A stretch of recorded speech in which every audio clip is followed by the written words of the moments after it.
into it. Hopefully, beat this today.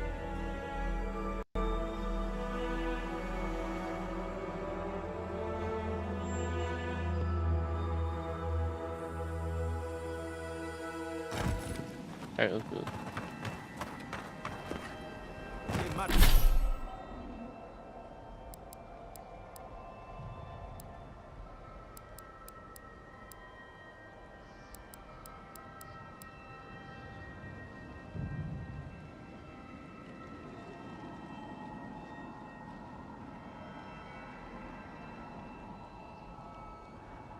What? You're telling me this whole time I could've...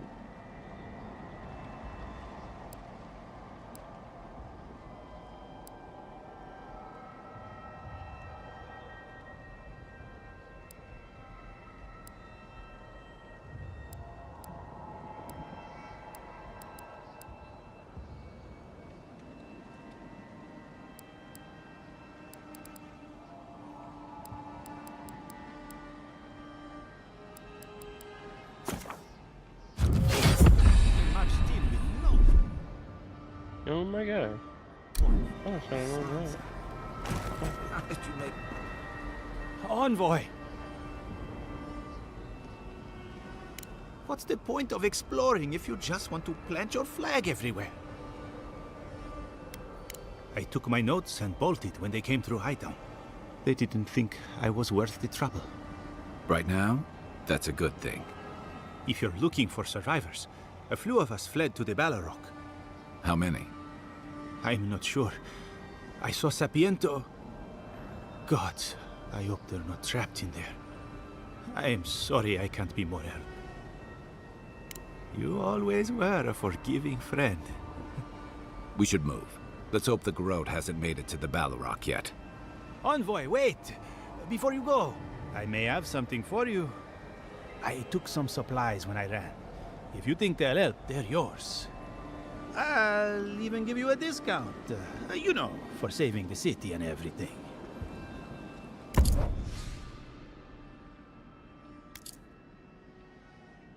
It's not what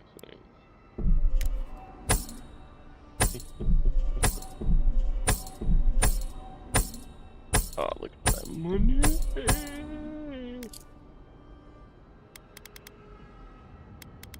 Don't need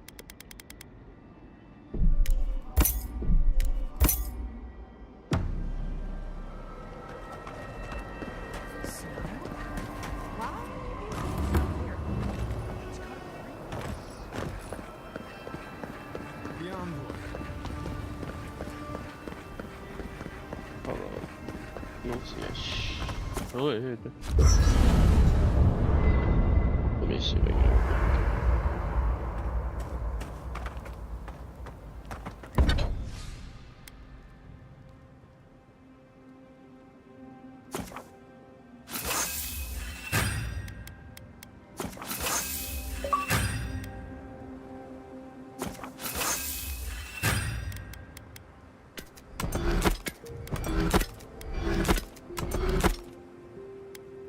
Let's clap it, it's the branch that's holding me back. As usual.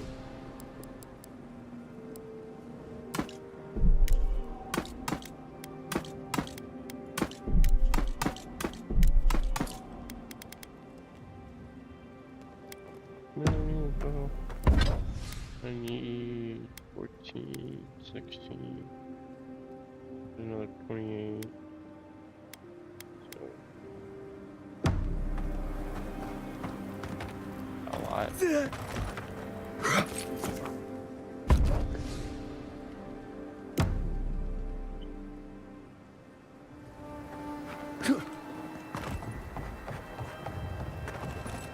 Envoy? Is it really you? Mihala told us you went into some place called the Garden to seek a god? When you didn't return, we took you for dead. What did you see there? The god you felt in Nokutelek? It's too preposterous to believe. How could a plague be ended by speaking with a god? Everyone, please, please. We could get to the bottom of this if you would only let them speak. It's been weeks, Envoy. What happened?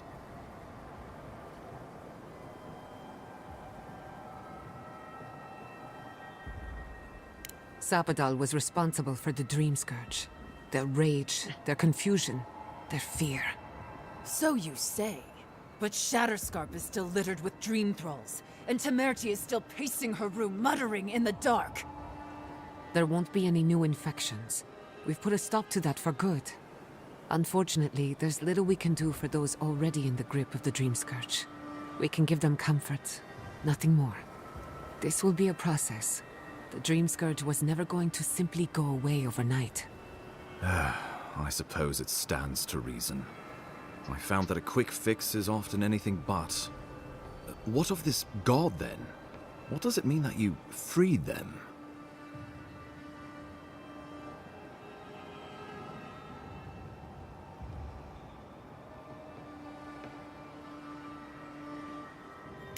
Ludwine had intimated that this land grew a new god. But how can that be? Giada and I have some theories about the nature of the Adra in the Living Lands. I'd say we're past the point of theorizing. If the Adra here is a closed system, like a terrarium for our souls, then a gradual accumulation of essence could coalesce into a being in the beyond. Much like the formation of gemstones. All it takes is time and the right application of pressure. Wodka no doubt saw Sapadal as a threat to her authority. So, she killed the godless and imprisoned their god. I assume it is this god we have to thank for the roots tearing apart Paradise? They erupted from the earth the moment those bastards stood up their first siege tower. Naku Tedek was riven with those things, not to mention what they did to the land. Similar roots had infected the structures at Naku Kubel. If they and the Dream Scourge were really the work of a god, and the gods thought it best to imprison this god, how could you let such a creature go free?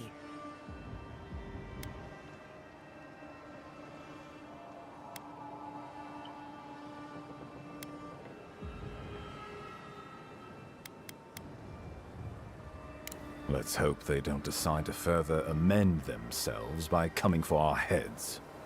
It was Adir's arrival that disturbed Sapadal. We'll have nothing to fear from this god once we expel you from our lands. Having Sapadal at our beck and call might be to our advantage. I'd like to see Rawatai try to stand toe-to-toe against a god. Keeping watch over Sapadal was a sacred task Nandru gave us when he left.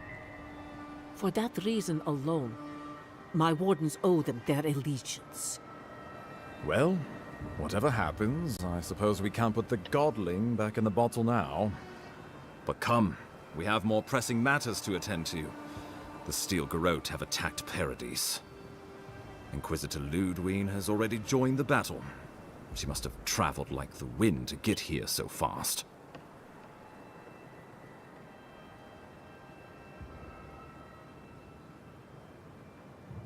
You did. I kicked her corpse when you weren't looking.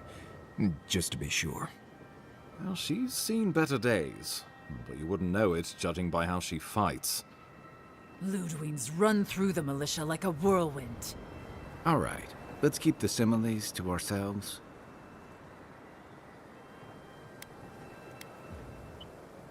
Regrettably, she's not in the business of making exceptions for people she deems Oathbreaker. So long as her passion for Wodaka lives, so too will her spirit. Then we destroy her faith, and the rest of her will follow. I have a theory about this. Let's talk at camp if you want to hear it. But I think we can kill her. Oh, good. That will be easy. It is not, I think, impossible. Well, you might not believe me, but I didn't want any of this to happen. It was Ludwine who called for the attack. I didn't hear an answer, Ambassador. She and her Steel Garrote laid siege to the city, shortly after you beat her to the garden.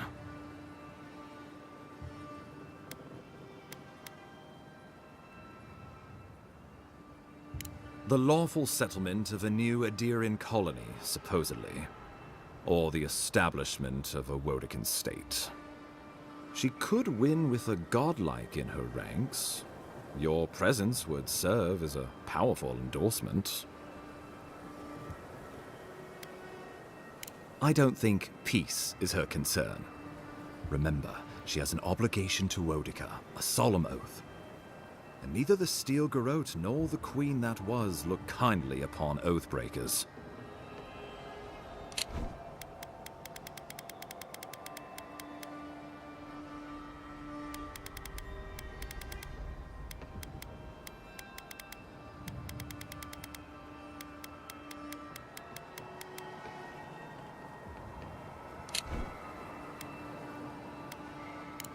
We've had no news from inside for several days. From what we can observe, southern Paradis is in pieces, and the remaining militia batters at the gates to no avail. Is there nothing our people can do? Given the state of our supply routes after the Dream Scourge, and the Steel Garrote's destruction, we expect the people trapped inside will run short of fresh food and clean water in a matter of days. Well, that's been a point of debate. We can't agree on how to stand against the Steel Garrote, nor who should lead the effort. There are too few of us to risk an uncoordinated effort. So you let the Paradis militia go it alone? Even if our meager forces should make it inside. The siege won't end until Ludwig does. And none of you know how to kill her. Precisely. Because a victory here would discourage resistance elsewhere. The better question is, why didn't you stop her? Excuse me? She's a 7-foot-tall skeleton powered by her devotion to the goddess of retribution. Yeah. This isn't my fault. Sure. Just blame the dead woman. Very mature. Who else should I blame exactly? Our envoy, perhaps? For not stopping Ludwig and the Tusks? You could start with blaming your own incompetence.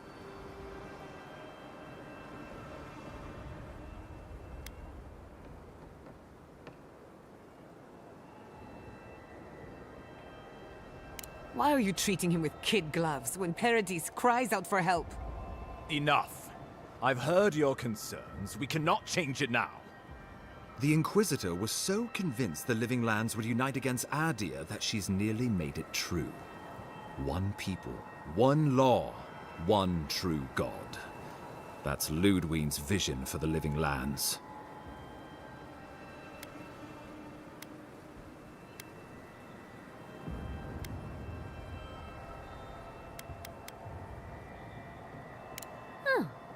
I can't wait to see how you weasel out of this one. I know it will. We are leading by example, returning order and dignity to Paradis in the wake of the Clavager's death.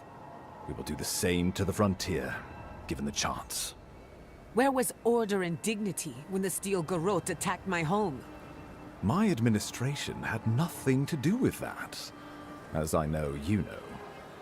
Adirian rule and rule by the Steel Garrote would be markedly different beasts. Spoken like a fucking diplomat. Splitting hairs when it all comes from the same head. Order and dignity. That's what you think we're missing? Bastards! All of you! You will take it all, whether the chance is given to you or not.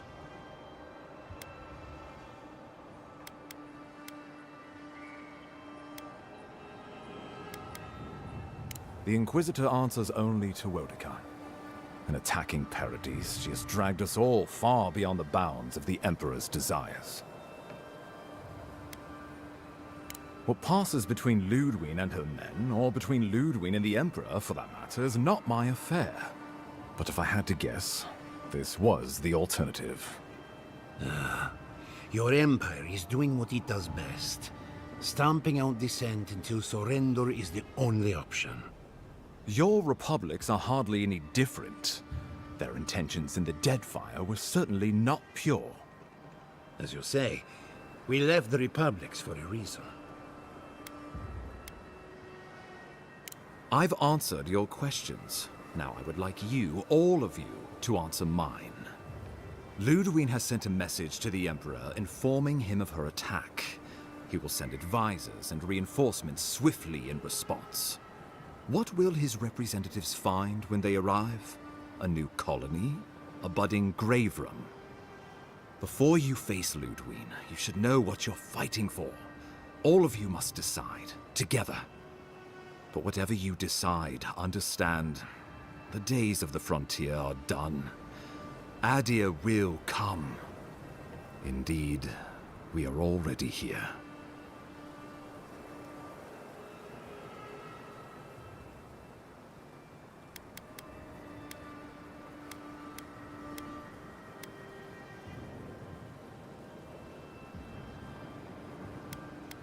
Great question.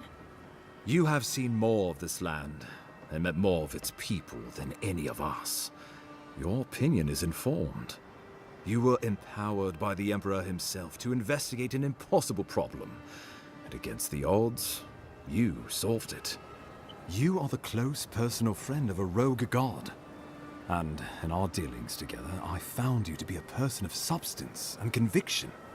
But mostly, it's because you're a Adiran, so I trust you. And these fine people here are going to do whatever they like if they don't agree with you anyway.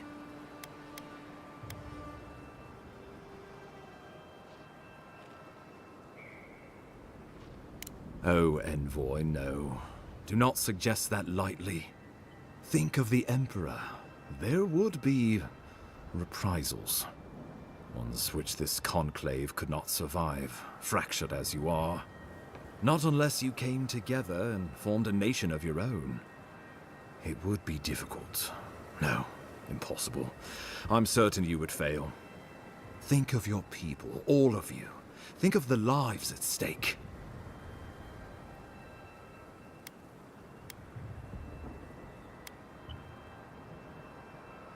We deserve our autonomy, even if we must fight for it. Anything less would be surrender. Fleeing someone else's laws and authority is one thing, setting up your own is another. We're an island of misfits and dissidents. We'll still have to surrender some of our autonomy, and we won't agree on what that means overnight. We'll be vulnerable. Without allies, other powers will see us as ripe for the picking. Know that this is a hard road to walk. We were fine before Adir came. We'll be fine when they're gone. I think we ran things perfectly fine before your kin got here. Rest into bounty. Does the winter frost dissuade the seeds? Many fruits on our boughs. We graft many leaves into strength.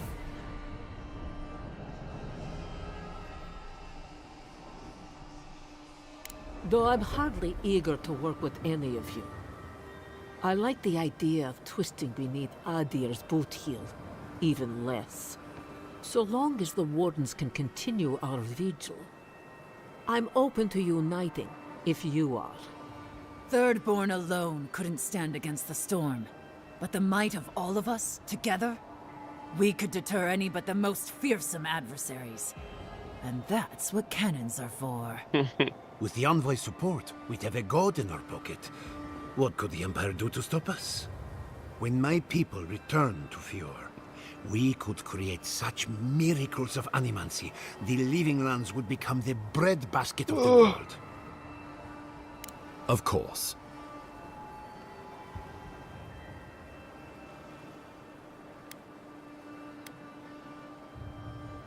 Well, don't leave me in suspense.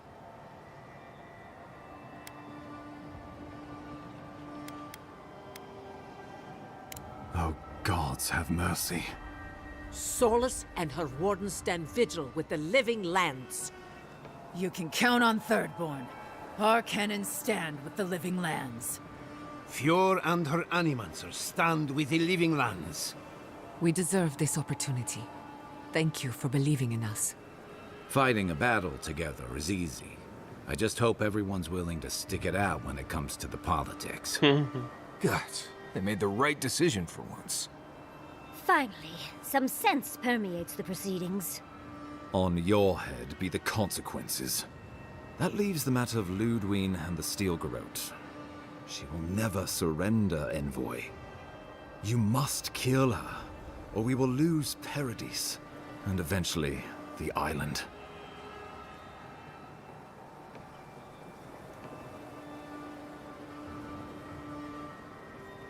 The Living Lands will never be free until we break the chain around our necks. Ludwine must die her final death. She better say her goodbyes while she can. I'm proud to fight at your side, Envoy. One last time. Let's get to work then. We've got a walking corpse to bury. The Paradise militia will be at your back. Give her no quarter. The future waits for you. Thank you for deserving it. Now, go and teach the Steel Garrote a lesson they will never forget. Show them that the Living Lands will not be broken across Vodka's knee. We will send reinforcements to help you reclaim the Eastern Gate. From there, work your way to the main plaza. May all the gods of Eora and the Living Lands protect you. Let's take back the city together. Show the Steel Garrote how the Living Lands takes care of its own. Time to stop the Steel Garrote. Lead the way, Envoy. So we're going after the Steel Garrote now, right? Let's do it.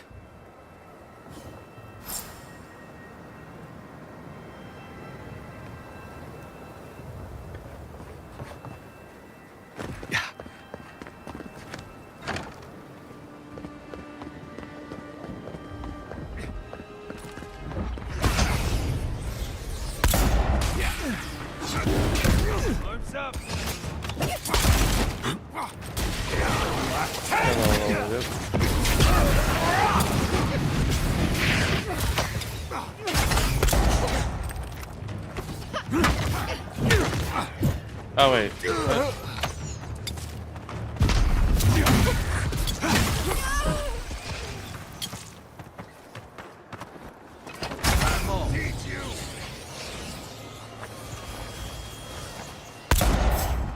Stop right there.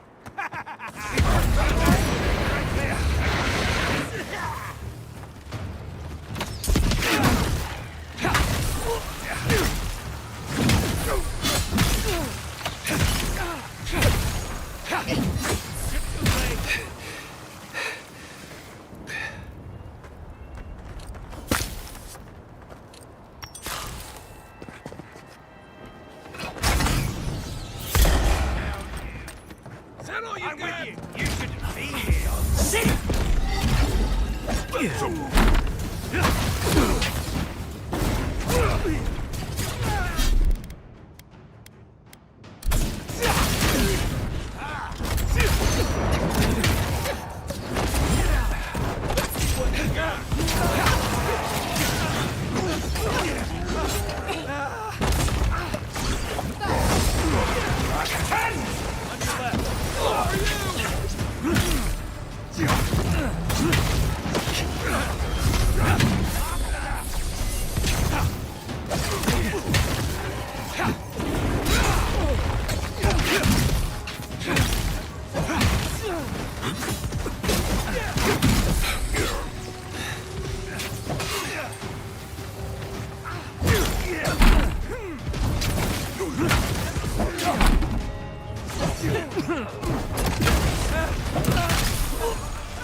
Stop right there.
Gate is ours. I'll stay here. You watch out for Luther. For our freedom!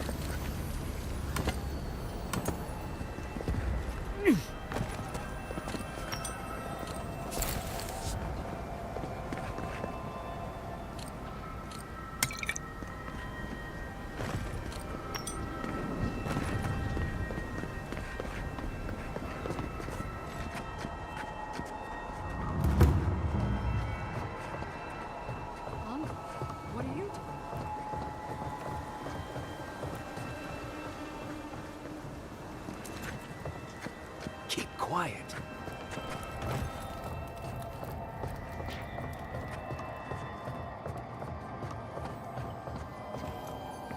We should go now. The fighting's died down. Can you not hear the screaming outside? She's right.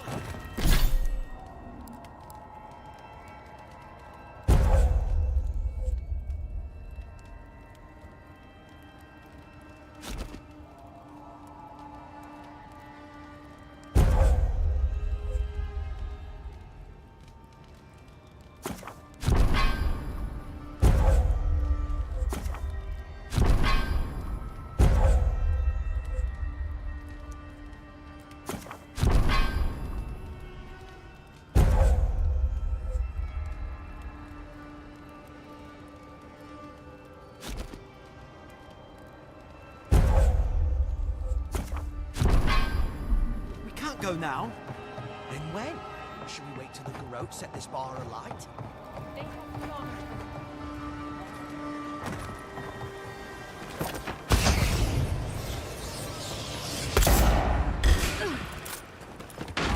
Stop right there.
Come and get me.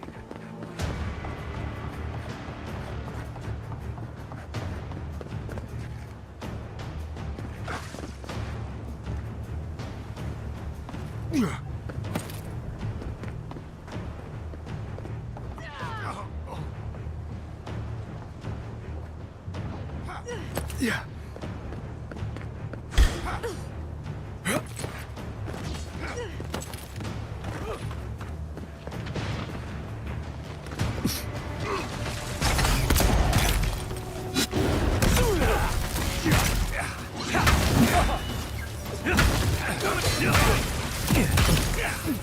You okay?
Envoy over here.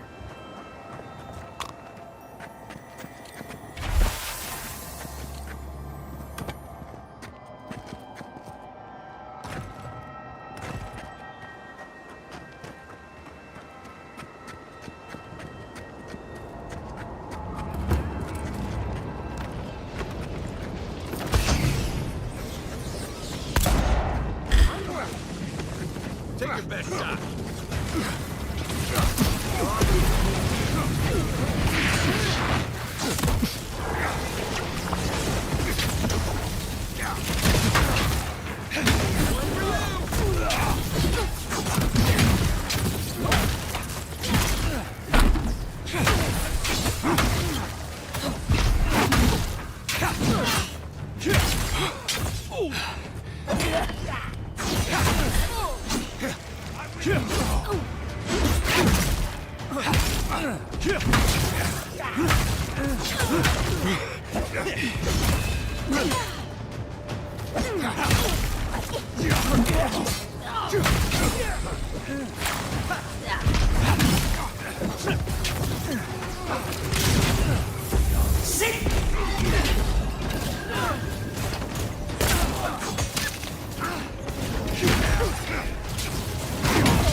of the plaza.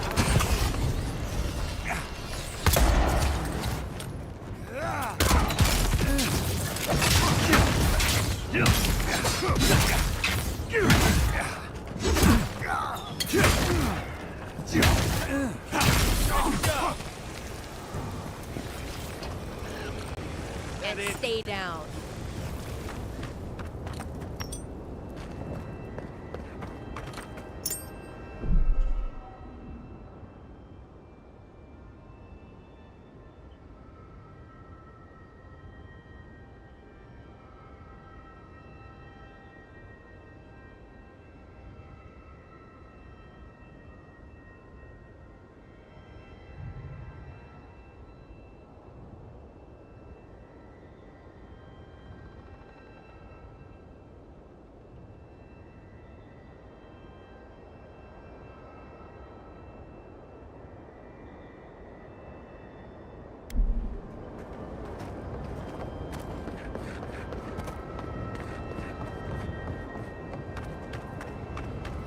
Wodaka demands your submission.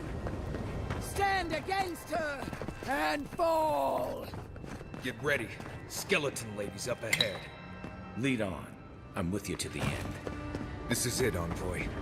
The only part that matters. There you are. So, you survived the garden. Did you come all this way just to try your luck again? To kill me more efficiently than last time?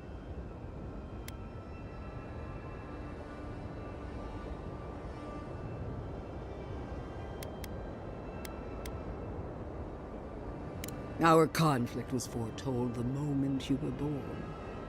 You can no more avoid it than I can die. Oh gods, I came here for a fight. I didn't know we were getting a dramatic reading as well. Look around, Envoy. Heelguard should have listened. He tried to bring order through compromise. He failed. Order is meant to be imposed by a stern, guiding hand. Her order wields sharp steel. She must set down her blade.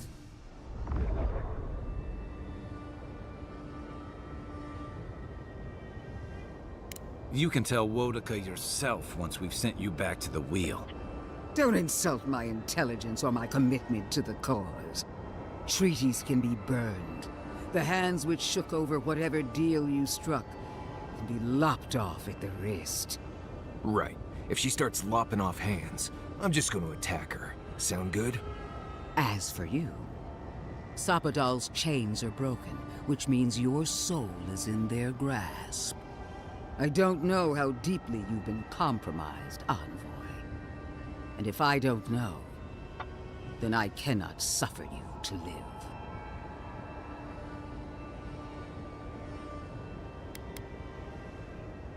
Do not patronize me. I have every right to put down a threat to the Empire. Steel yourself, Envoy. Make this a fight to remember, even in death. We would not welcome her death. There is still ample shade for her beneath our tree.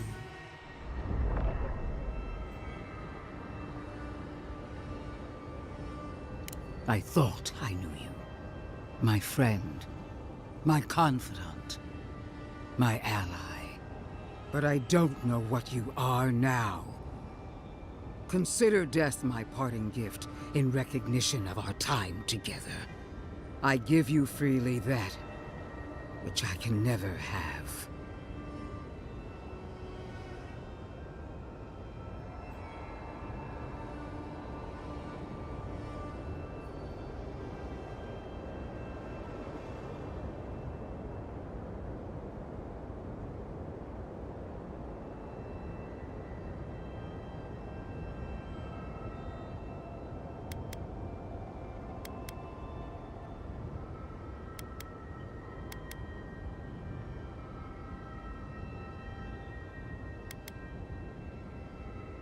Then that should make it easier for both of us.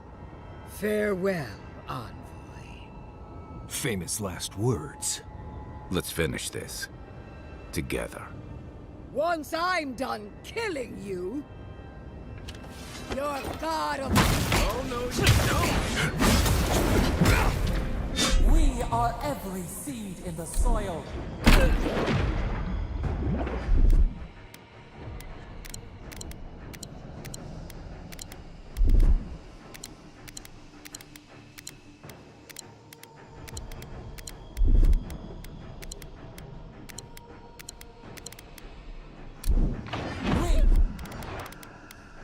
Will always grow. Prepare for it. No border. Let's take her down.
Again, Wodika! Help me! One last time!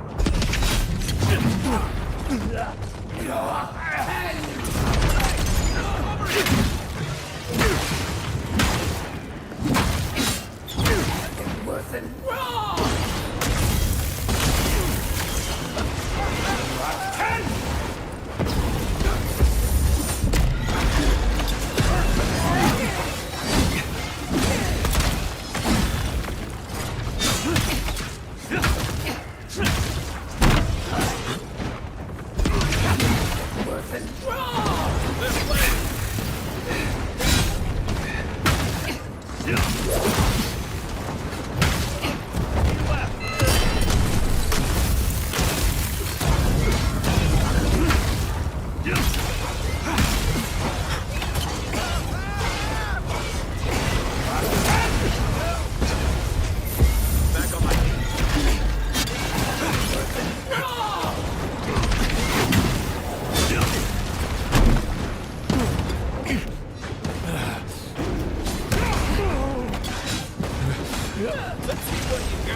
Oh shit! Mm.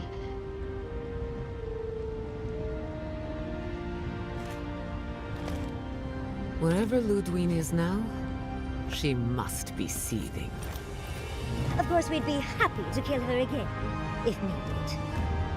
She's done for, but we're not. Whatever's next, we'll face it. Together. Guys, you're all gonna make me sick. But carry on. Unraveled at last. We no longer feel her wire against our flesh. We are free always. We are free forever. Silence falls over Paradise, as though the city is holding its breath. Then you hear it, the ringing of a distant bell, the waving of banners, and cheers of victory. After a short and bloody conflict, the dust has finally begun to settle. You feel Sappadal close to your thoughts, stirring with interest. The god of the living lands is observing this moment, unfettered by confusion or fear. For the first time in centuries, they understand. The Paradise militia rallies to you, the outsider who defended them in their hour of need. Whatever happens next, you have won their confidence. You take a moment to reflect on the calm. Not so long ago, you arrived at these shores on a simple errand, which turned out to be anything but simple. The Dream Scourge is over, and the island has been cleansed of plague. A time of healing and mourning follows. People look to you for answers about the source of the affliction. You tell them the truth, how the plague came from a power beyond mortal understanding, and how it is finally at peace. Thanks to you, the Living Lands has escaped Adiran oppression. The free settlements unite under a common banner and begin the fraught process of negotiating new traditions and values. The Empire withdraws. The frontier remains wild, but not for long. Fugitives no more. The rebels of Paradise return to their home and to other free settlements, bringing their skills and secrets wherever needed. For once, they have a future. The refugees of Emerald Stair resettle in Thirdborn, bringing their skills and research to aid the local community. What starts as an uneasy partnership blossoms into a bond of trust. Through shared adversity, they find common ground. In time, the people of Emerald Stair return to their city of Fior Messiverno. Research yields new developments in the struggle against nature. Technology is shared among the united settlements. The Empire cannot get in the way of progress. Though free, Shatterscarp is still haunted by the surviving Dream Thralls after the destruction of Naku Kubel. The routine hunt for the remaining monsters becomes part of Thirdborn's everyday life, another chore atop a hardscrabble existence with few comforts. The youthful make a game of the hunt, retrieving artifacts from the dead to return to those they left behind. Solace Keep clings to its long-held isolation at first. But after mourning her friend Kostya, Mihala reluctantly deigns to open the doors of the fortress. Some dwarves greet newcomers with glee. Others still mutter darkly about outsiders. Mihala flounders in her earliest negotiations with the rest of the Living Lands, but slowly learns compromise. She develops a taste for Valian sweets. For the first time in many years, Kai feels an agreeable restlessness. Not to flee, not to drift, but to venture. He visits the distant shores Tama told him about, and savors the modern marvels, ancient wonders, and breathtaking expanses he beholds. His heart swells, not with grief, but with awe. There is so much to discover, and he will spend his years chasing all of the joy and beauty the world has to offer him. With his travels alongside the envoy complete, Marius is left directionless once again. Rather than disappearing into his cups, however, Marius leans on his time among his companions to give him the strength to re-enter society and find comfort in civilization. He establishes a route between Paradise and Thirdborn, guiding travelers between the two in return for money and supplies. And while he has a reputation for being aloof, he joins the campfires from time to time, sharing stories of his time with the envoy that most travelers believe are completely made up. Giada learned much in your time together. How to stand up to authority, how to face the unknown, and how to move on from the past. But her family's unfinished work weighs heavily on her soul. Her inheritance is the burden of achieving the impossible. Such is the life of an animancer. At least now she has the right tools for the job, and new friends to help her through hard times. No longer under the threat of imminent death, Yardsley returns to the Animancers. Reunited with her beloved Quilici, she helps him and the Animancers as they put their lives together after the attack on Fior Messiverno. Eventually, she even has something nice to say to Vidaro. As the days pass in contentment and relative peace, Yardsley is struck by the persistent feeling that something is missing. Though she still devotes herself to her studies of both the arcane and the godless, the restlessness never goes away. Freed from torment for the first time in centuries, Sopadal turns their prodigious curiosity to the people that shaped them. They observe the ways their people live, and they think deeply about what they see. Though they flinch away from moments of violence, and they grieve souls returned to them too soon, the rage that once shook cities to rubble no longer rules them. Instead, they come to you with questions. They want to understand. After a time, they begin tentatively to garden. Where they can, they improve the lives of Kith, and the suffering that troubled them is reduced, if never fully eradicated. Their grief compels them to love, and they love unreservedly, with the power of a god.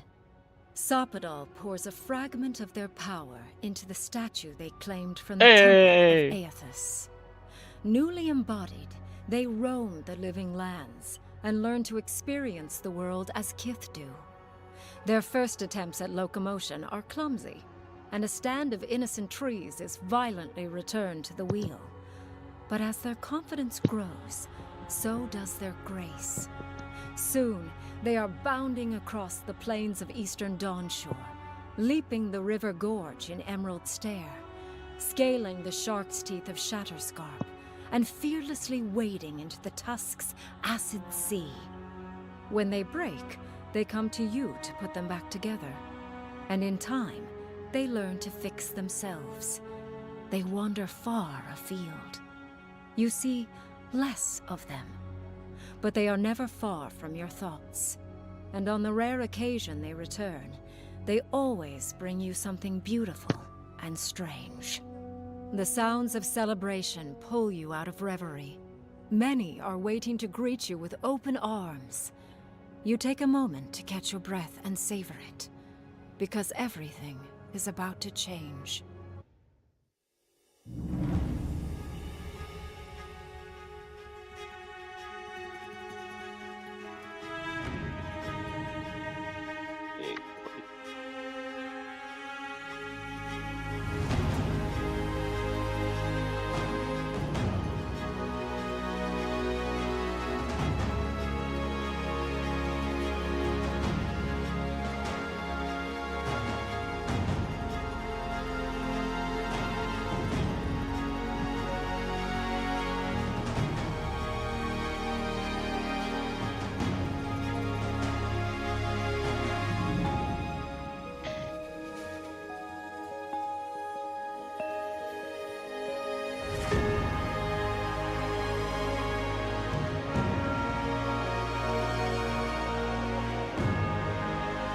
was a good game. I really liked this game.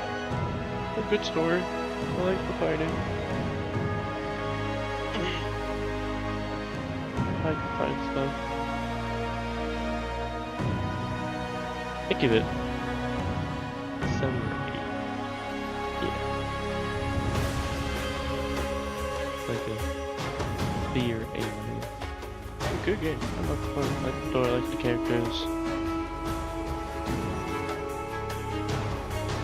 Oh my god.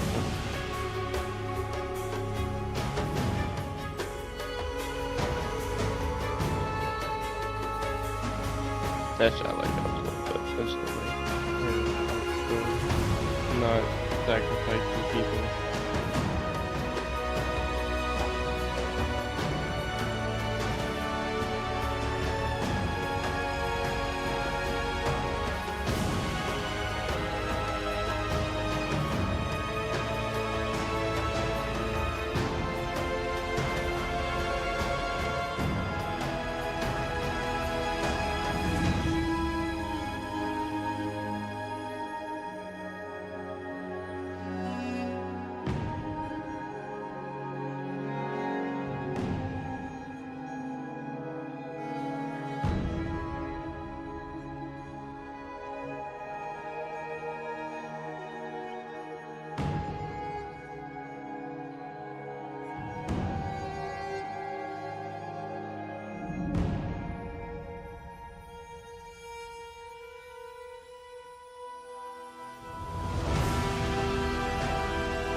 Oh, what? Hold on, you gonna kick me out the main screen now? Is that really it? Oh, I need this. It burns! It burns! Why would you kick? Can I get that sword? Or your armor too? You just have everything you're wearing. Please and thank you. Wherever Ludwig is now, she must. Forever. Silence falls over Paradise. Oh, okay. I guess that's it. I'll get y'all later tonight. Peace.